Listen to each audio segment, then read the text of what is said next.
Hi, நம்ம இப்போது பொன்னாங்கண்ணி கீரையை வச்சு சாம்பார் எப்படி பண்ணுறதுன்னு பார்க்கலாம். ஒரு கட்டு பொன்னாங்கண்ணி கீரையை இந்த மாதிரி கட் பண்ணி வச்சுருக்கேன். இப்போ இந்த மாதிரி ஒரு பேனில் கொஞ்சமாக ஆயில் சேர்த்துக்கலாம்.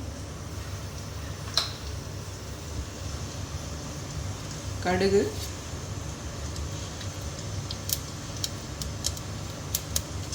உளுத்தம் பருப்பு,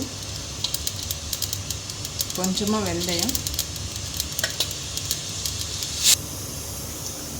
இப்போது ஒரு சின்ன வெங்காயம், தக்காளி, பச்சை மிளகாய் இது எல்லாத்தையும் சேர்த்துக்கலாம்.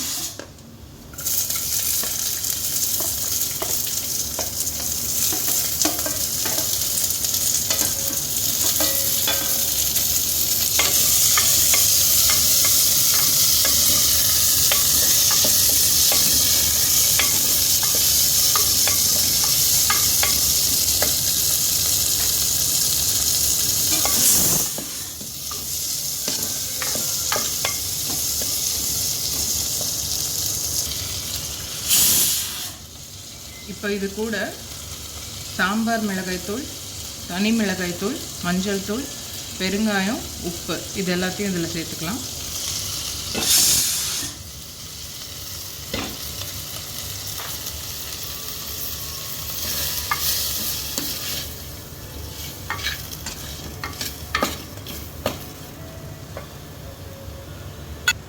இப்போ இது கூடயே நம்ம கட் பண்ணி வச்சுருக்கிற இந்த கீரையும் சேர்த்துடலாம்.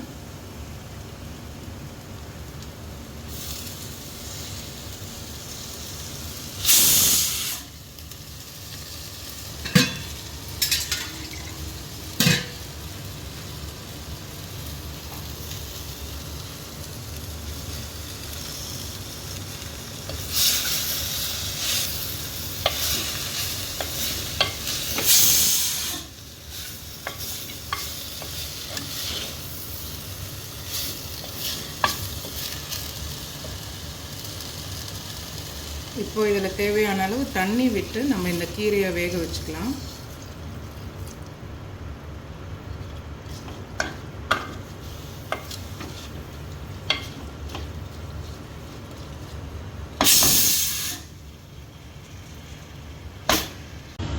இப்போ கீரை நல்லா வெந்துருச்சு. இது கூட நம்ம புளி சேர்த்துக்கலாம்.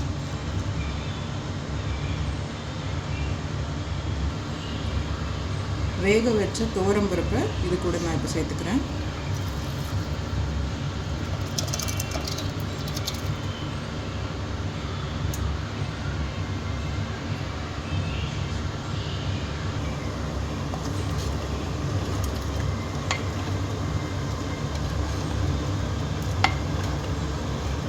இதை ஒரு 5 நிமிஷம் நம்ம மூடி வச்சு கொதிக்க வச்சுட்டு நம்ம இதை ஆஃப் பண்ணிடலாம்.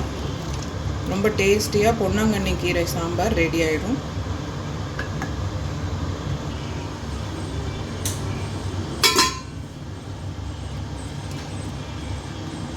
இப்போ நல்ல டேஸ்டியாக கீரை சாம்பார் ரெடி ஆயிடுச்சு. ட்ரை பண்ணுங்கள்.